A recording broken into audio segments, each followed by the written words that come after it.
انہیں کھڈے لائن لگایا گیا ہے. جو اہم وزارتیں تھیں انہیں نہیں دی گئیں اور وزیر بلدیات سعید غنی کو بنایا گیا جو ان کی پسندیدہ وزارت تھی. اس کے علاوہ اور ان کی کوئی وزارت نہیں دی گئی. تو کہا یہ جاتا ہے کہ اس مرتبہ ماضی میں 2018 میں تو فریال بھی ایگری تھی, بلاول بھٹو زرداری صاحب بھی ایگری تھے اور آصف علی زرداری صاحب بھی ایگری تھے ناصر شاہ صاحب کو چیف منسٹر بنانے کے لیے. لیکن اس مرتبہ بلاول بھٹو زرداری صاحب بھی ناراض تھے ناصر شاہ صاحب سے, فریال تالپور صاحبہ بھی ناراض تھیں اور آصف علی زرداری تنہا ان کی حمایت کر رہے تھے. لیکن جب انہوں نے دیکھا کہ میری فیملی کے 2 فرد اس پر ایگری نہیں ہے تو انہوں نے بھی ہاتھ کھینچ لیا اور اس طرح سے نہ صرف انہیں وزارت اعلیٰ سے محروم ہونا پڑا بلکہ ان کی چوائس کی وزارت بھی انہیں نہیں دی گئی. اس کے علاوہ جو اہم وزارتیں تھیں ان سے بھی ان کو محروم رکھا گیا. تو اب صورتحال یہ ہے کہ آج 15 اپریل کو مجھے مجھے انتہائی باوسوک ذرائع نے بتایا کہ وزارت سنبھالنے کے بعد ایک ٹرانسفر کیا تھا ناصر شاہ صاحب نے. جب چیف منسٹر صاحب کو یہ پتہ لگا تو چیف منسٹر نے اپنے پاور استعمال کرتے ہوئے اس ٹرانسفر کو بھی کینسل کیا اور سیکرٹری صاحب کو سخت ہدایت جاری کی ہیں جناب جتوئی صاحب کو کہ وہ ان کی مرضی اور کے بغیر کوئی ٹرانسفر پوسٹنگ نہیں کریں گے. ناصر شاہ صاحب کے لیے کہا جاتا ہے, جو مجھے ذرائع نے بتایا ہے, کہ اس وقت ناصر شاہ صاحب بہت قریب ہونے کی کوشش کر رہے ہیں ضیاء النجار صاحب کے, کیونکہ ضیاء النجار صاحب جو ہیں وہ تو گزشتہ 20 سالوں سے فریال تالپور صاحبہ کے بہت قریب ہیں اور اگر انہیں بھی کہا جائے کہ وہ ہاتھ کی گھڑی اور ہاتھ کی چھڑی اور جیب کی گھڑی رہے ہیں ان کے تو بیجا نہ ہوگا. اور وہ تسلسل کے ساتھ جب بھی جیتے ہیں وزارت انہیں ملی ہے اور وہ خاص تصور کیے جاتے ہیں. اس مرتبہ بھی انہیں وزارت داخلہ دی گئی. وزارت داخلہ جب دی گئی تو ان کے خلاف بھی بہت سی مہم چلائی گئی اور ابھی تک کہا یہ جاتا ہے کہ آئی جی سندھ جناب غلام نبی میمن جو ہیں وہ ان کے لیے کانٹا بنے ہوئے. غلام نبی میمن اور وزیر اعلیٰ سندھ مراد علی شاہ صاحب اس وقت پوری کوشش میں ہیں کہ ضیاء النجار کو کسی طرح سے تبدیل کیا جائے. اس کی بنیادی وجہ یہ ہے کہ وزارت داخلہ جو تھی وہ ضیاء النجار اس سے قبل چیف منسٹر صاحب کے پاس تھی جسے فروخ بشیر چلایا کرتے تھے اور وزارت داخلہ جو تھی وہ اس کے انچارج تھے اور وہ بہت مزے تھے. وزارت داخلہ میں چیف منسٹر ہاؤس میں تمام MPs MNAs جو تھے وہ خوش آمدید کرتے تھے چیف منسٹر کی اور چیف منسٹر کے لیے بڑا اعزاز ہوتا تھا کہ وہ ان کے ایس ایچ اوز لگواتے تھے, ان کی مرضی پر ایس ایس پیز ٹرانسفر ہوتے تھے. لیکن اب ایسا نہیں ہے.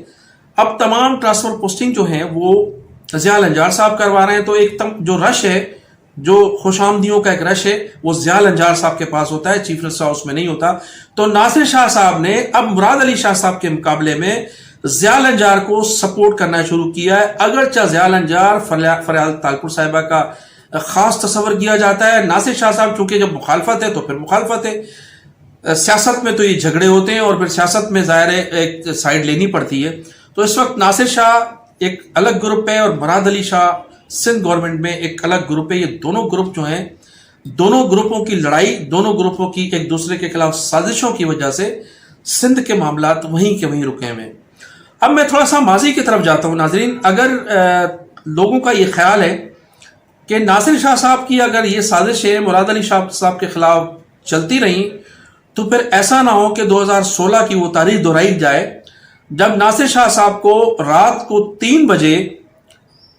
قائم علی شاہ صاحب نے, اگرچہ اس وقت ناصر شاہ نے قائم علی شاہ کے خلاف کوئی سازش نہیں کی تھی, لیکن سازش جو تھی وہ پھر میں آپ کو بتاتا ہوں وہ کیا تھا. رات کو 3 بجے قائم علی شاہ صاحب اٹھے ہیں, چیف منسٹر ہاؤس میں اسٹاف کو بلایا ہے.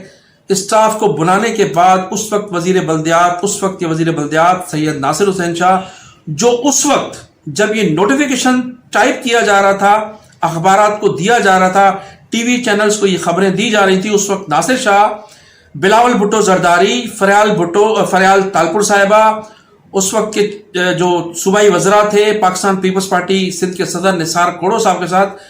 ٹھٹھا میں ایک ٹرک پر کھڑے ہو کر تقریریں کر رہے تھے اور کراچی میں ناصر شاہ صاحب کے خلاف ایک نوٹیفیکیشن جاری کیا گیا تھا. اس نوٹیفیکیشن کے مطابق ان سے وزارت بلدیات چھین لی گئی تھی اور انہیں بے محکمہ وزیر بنا دیا گیا تھا. ایک وہ واقعہ بھی تھا اور اس واقعے کے پس پردہ بتایا جاتا ہے اس میں بھی محض 3 ماہ کی وزارت کے بعد محترمہ فریال تالپور صاحبہ کی ناراضگی منظر عام پر آئی تھی، اور پھر مراد علی شاہ صاحب نے اس ناراضگی کو تھوڑا سپورٹ کیا تھا، جس کی وجہ سے ان کی وزارت ختم کر دی گئی تھی۔ اب محترمہ تالپور صاحبہ کی ناراضگی کیوں منظر عام پہ آئی تھی تو ایک اور میں ماضی کے حوالے سے آپ کو تفصیل بتاتا چلتا ہوں۔ 2013 کے انتخابات میں جب ناصر شاہ صاحب MP منتخب ہوئے تھے تو اس وقت مبینہ طور پر مجھے ان کے ایک ساتھی نے بتایا تھا کہ راجہ مہر جو ہیں، ان کے مہر گروپ کے جو ہیں، ان کو وزارت دی گئی ہے، اور ناصر شاہ صاحب سے یہ کہا گیا ہے مبینہ طور پر کہ اگر انہیں وزارت چاہیے تو 30% وزارت ان کی ہوگی اور 70% وزارت کے معاملات اور لین دین میں فریال تالپور صاحبہ کریں گی۔ تو ناصر شاہ صاحب نے اس وزارت کو لینے سے انکار کر دیا تھا، لیکن 2016 میں جب انہیں وزارت دی گئی تو وہ بتایا جاتا ہے کہ وہ ٹپی جو تھے، جو آصف زرداری صاحب کے منہ بولے جو تھے بھائی تھے، جنہیں بعد میں وزارت سے نکالا گیا اور انہیں ملک بدر کیا گیا مبینہ طور پر، انہوں نے لابنگ کی تھی دبئی میں بیٹھ کر، اور پھر اس طرح سے ٹپی صاحب کی کہنے پر وہ وزارت بلدیات ناصر شاہ صاحب کو دی گئی تھی 2016 میں، اور محض 3 ماہ کے بعد وہ وزارت ختم کر دی گئی تھی۔ تو یہ تمام ماضی کے واقعات ہیں، اور ماضی میں یہ تمام سیاسی لوگ لڑتے بھی رہے، بنتے بھی رہے۔ اس میں جو سب سے زیادہ نقصان ہوا وہ ہوا ہے مہر سرداروں کو۔ سردار علی گور خان مہر اگر ذاتی حیثیت میں بھی انتخابات لڑتے اور پیپلز پارٹی کا ٹکٹ نہ ہوتا تو وہ MNA بآسانی منتخب ہو سکتے تھے۔ اسی طرح سے وہ اپنے بھائی کو بھی منتخب کرا سکتے تھے۔ غوث بخش خان مہر کے جو 2 صاحبزادے، ایک MP اور ایک MNA منتخب ہوئے پاکستان پیپلز پارٹی کے ٹکٹ پر، وہ ماضی میں آزاد لڑتے رہے۔ غوث بخش خان مہر خود بھی آزاد انتخابات میں حصہ لیتے رہے اور آزاد حیثیت میں وہ منتخب ہوتے رہے، تو پاکستان پیپلز پارٹی کا ان کو ٹکٹ اس وقت ان دنوں میں ملا تھا۔ تو یہ دونوں شخصیات، شکارپور کے مہر اور گھوڑکی کے مہر، اگر اس وقت مسلم لیگ جوائن کر چکے ہوتے یا GTA میں ہوتے یا پھر آزاد حیثیت میں انتخابات لڑ کر جیت سکتے تھے، اور آج یہ شخص سندھ سے دونوں وفاقی وزیر ہوتے، کابینہ کے اہم وزارتیں ان کے پاس ہوتی، تو سب سے جو بڑا نقصان ہوا ہے وہ ہوا ہے ان دونوں مہروں کو، علی گور خان مہر کو، سردار علی گور خان مہر کو، اور غوث بخش خان مہر کو، ننڈڑے خان کو، ان کو یہ نقصان اٹھانا پڑا ہے ناصر شاہ صاحب کی کہنے پر پیپلز پارٹی جوائن کرنے پر۔ اس سے قبل ان کا یہ خیال تھا کہ جب ناصر شاہ چیف منسٹر بنیں گے تو ممکن ہے عارف خان مہر کو بھی وزارت میں لیا جائے، ادھر سے راجہ خان مہر کو بھی صوبائی کابینہ میں لے لیا جائے گا، تو پیپلز پارٹی میں رہتے ہوئے 2 وزارتیں صوبائی کابینہ میں ملیں گی تو بہت ہے، لیکن وہاں بھی کوئی سلسلہ نہیں بنا اور وفاقی وزارت بھی ان کے ہاتھوں سے گئی۔ ان لوگوں کو نقصان ہوا۔ پھر اس وقت جو سب سے زیادہ فائدہ ہوا وہ سید خورشید احمد شاہ کو سکھر میں ہوا، جب سب سے پہلے تو ان کے داماد اویس قادر شاہ، کہا جاتا ہے کہ دونوں میں اختلافات ہیں، خورشید شاہ اور اویس قادر شاہ میں اختلافات ہیں، دونوں جو ہیں وہ خبریں آتی رہتی ہیں، لیکن وہ ان کے خاندان کا مسئلہ ہے۔ اویس قادر شاہ کی سیاست کے اگر پس پردہ ہے تو ہاتھ خورشید شاہ صاحب کا ہے، اور اویس قادر شاہ نے جس طریقے سے بھی لی، جو بھی اس کا طریقہ کار تھا، اسپیکرشپ وہ حاصل کرنے میں کامیاب ہو گئے، تو اس کے اسپیکر بننے کے فوری بعد جو سب سے بڑا سیاسی دھچکا تھا وہ ناصر شاہ صاحب کو لگا، اور اس طرح سے وہ جو ایک خواب دیکھا جا رہا تھا کہ خورشید شاہ کی سیاست کو ختم کر دیا جائے گا، لیکن وہ دوبارہ اسپیکرشپ ان کے خاندان کو ملی، وہ ایک مرتبہ پھر توانا ہو گیا سیاست میں۔ اگرچہ خورشید شاہ صاحب اس وقت کوئی خاص عہدے پر نہیں MNA، لیکن اویس قادر شاہ کے بننے سے یہ جو سید گروپ ہے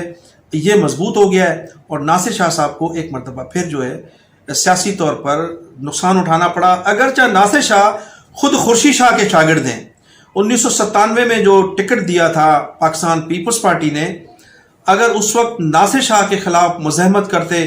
خورشید شاہ تو وہ ٹکٹ نہیں مل سکتا تھا ناصر شاہ کو۔ 1997 میں خورشید شاہ نے تاج شیخ کو پاکستان پیپلز پارٹی سے کاٹنے کے لیے ناصر شاہ کے لیے رام وار کی تھی، مہر سرداروں کا سہارا لیا تھا، اور وہ پیپلز پارٹی انہوں نے جوائن کی تھی۔ تو ناصر شاہ کے خورشید شاہ استاد تھے، لیکن سیاست میں تو جب تک آپ اپنے محسنوں کے گردنوں پر بیٹھ کر